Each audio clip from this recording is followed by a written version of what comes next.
Okay, so here's what I'm looking for. Found a beech tree, and these little buds at the end here are ideal for what I'm looking for. Okay, so I've got my secateurs, and I'm going to cut this branch just above there. So I have my branches that I've selected, and I've chosen some nice little ones that I want to go with this one as a centerpiece for the table. And I'll be showing you how to bend the branches to get the shape that you want. And also I have a bigger one here that I'm going to be using in my window. I don't have room for a Christmas tree, but I want something that I can put some lights on. Okay. So here I have my little one that I want to do for the centerpiece of the table. And I've just planned roughly what I want to happen. Okay, so I've selected these little branches. What I want is I want these to come down and over, but I also want these to curl away from this little one. And then I may add just another one around the back. For my tree in the window, I've using this pot, and I've cut the branch just so this one sits just above the pot. And again with this one, measuring it roughly, like 1, 2, 3. So rule of thirds, it comes to this little V here. So this I will want to turn this way. These branches I want to come around like this, so that it doesn't take up too much space in my window, but I'll be able to put some lights on it. And beech is beautiful. I've got branches still that I did last year that are still usable this year.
Okay, so as you see now, this one has a much more pronounced curve. It's a little bit more. I want to overshoot it slightly.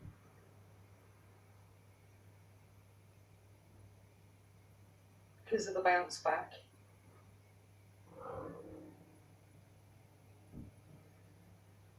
Okay, so now I'm going to offer it up to where I want it.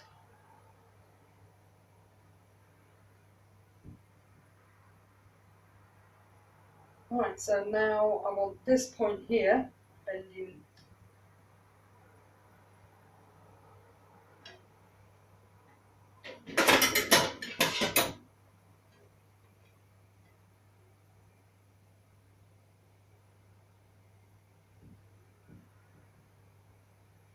So as I push the fork down,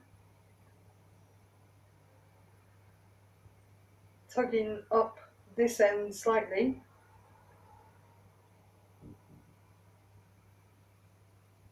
until you start to feel it give.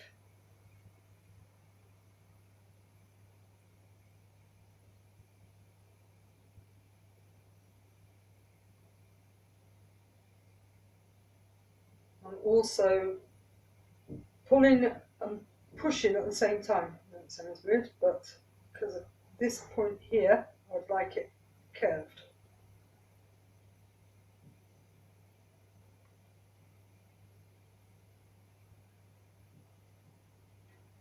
How are we doing? Okay, so that's coming now into the shape I want it. I'll curve this end.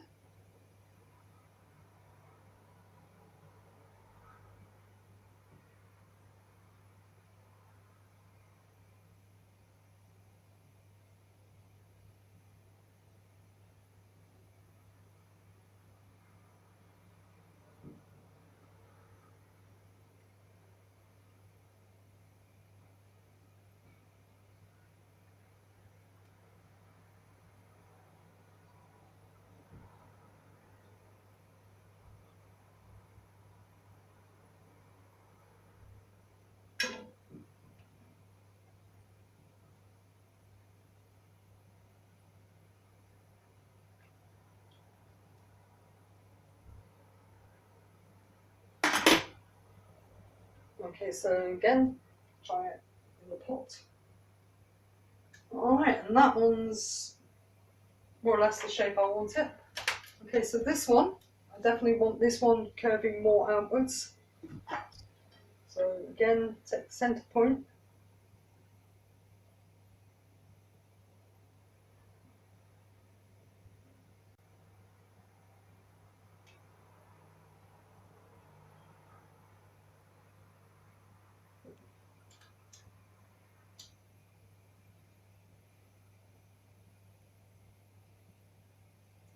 So the intention is to have a pretty display on the table that doesn't take up too much room. So you've got plenty of room for the chicken and the sprouts and turkey, whatever you have. And your centrepiece doesn't invade too much.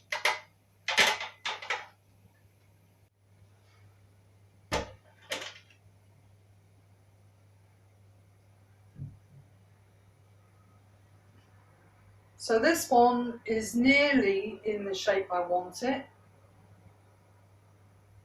Flat at the back so that it will sit against my window. And then I wanted these branches to curl down and hang over. This one I want a little bit more down and around. So that's the one I'm going to now attend to.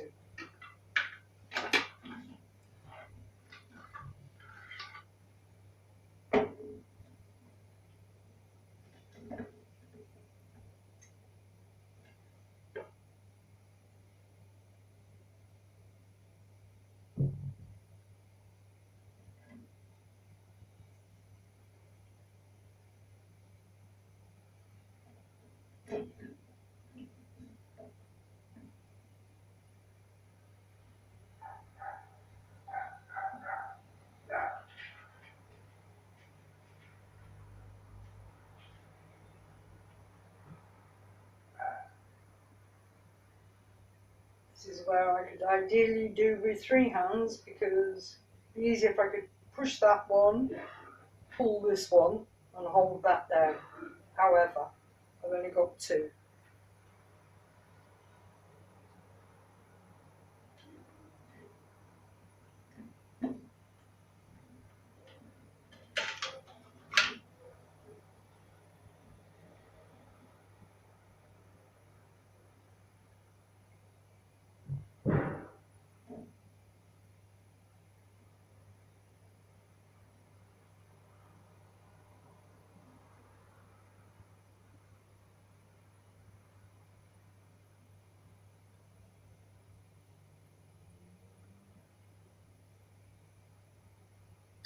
You can get really creative with the shapes that you bend things in.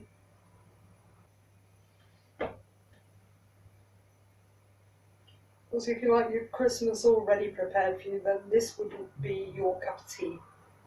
Those who like to get creative, have fun.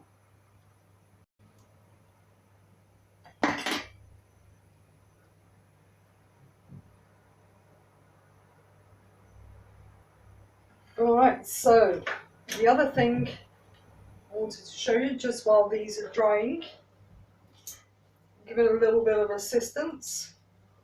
So this one I want to curve in that way, that one that way, and then I want this one here to come down here. So I'm just going to peg those. Let's bring back.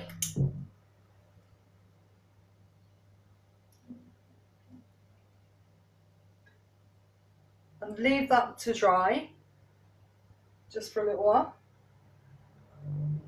before I show you my next trick.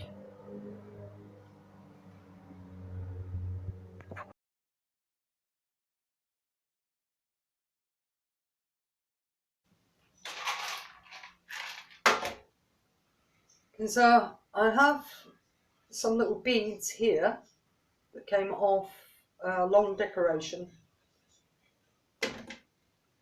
I took it apart so I could use these individual pieces. So at the end of here, I just trimmed a little bit off the end, put a bit of glue on there, and then put one of these beads on this side.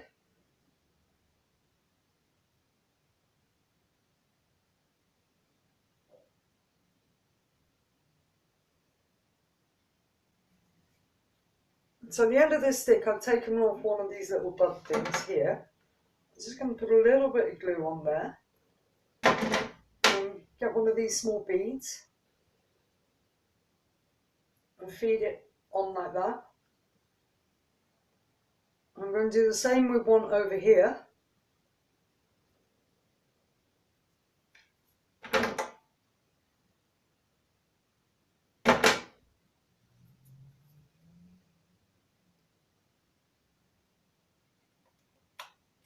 And push that one through the other side.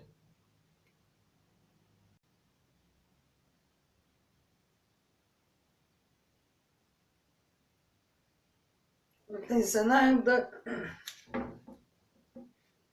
bead is holding the branches together the way I wanted it to.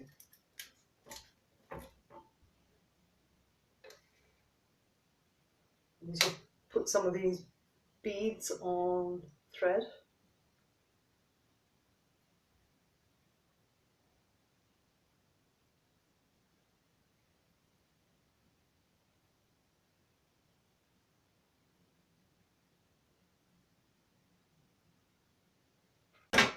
Do the same for some of the, take the buds off this end here.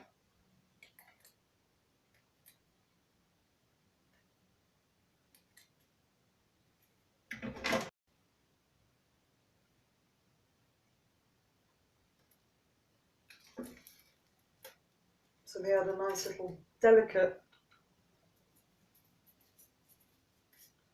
ending to the branches.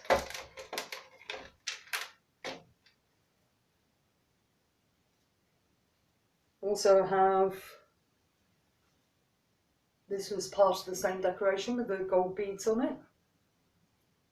These are rather lovely when the candlelight catches them.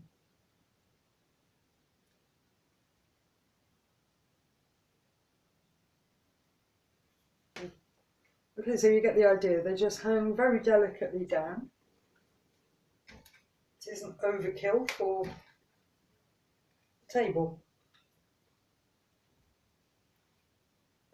Alright, so the other thing I wanted to show you as well, there's a bit of limetta on there. And again, it really catches the candlelight.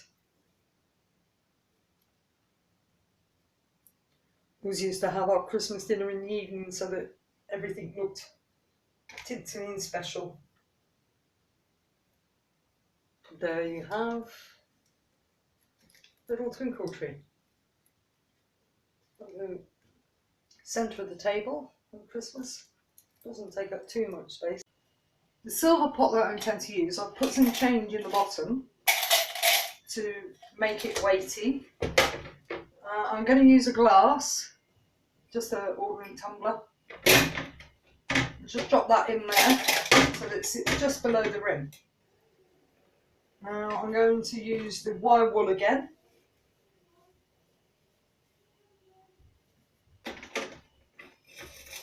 Put some wire wool down the middle. I'm using this because actually it looks quite pretty the other side of the glass. And then I'm going to take my sticks.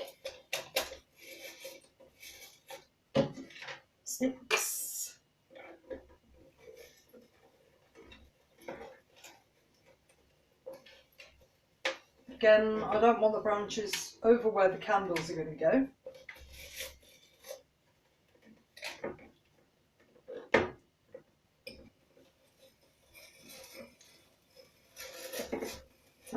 You can use silver foil again, that would look quite decorative behind it, or even tinsel. So we have the twinkle trees. That one round there a little bit. Okay, so that's just where I want it. So here's the tree that I bent the branches on. This one's going to go in my window. I don't know if you can actually see the coloured lights in this light. Just turn this light off and see if you can see them.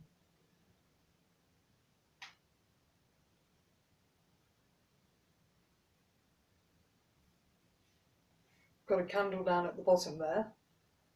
I do need a bigger candle.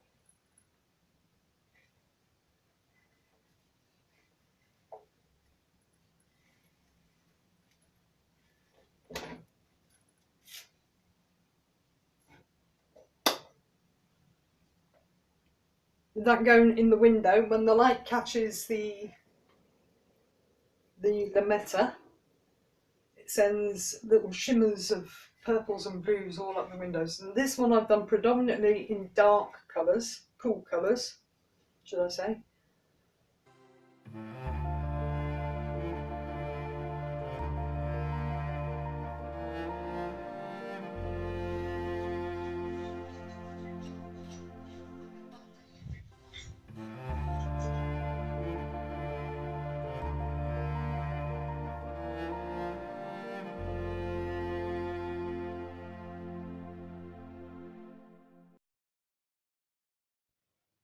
Of my next project, I'd like to show you how to make a salt dough base. It's ever so easy and very effective.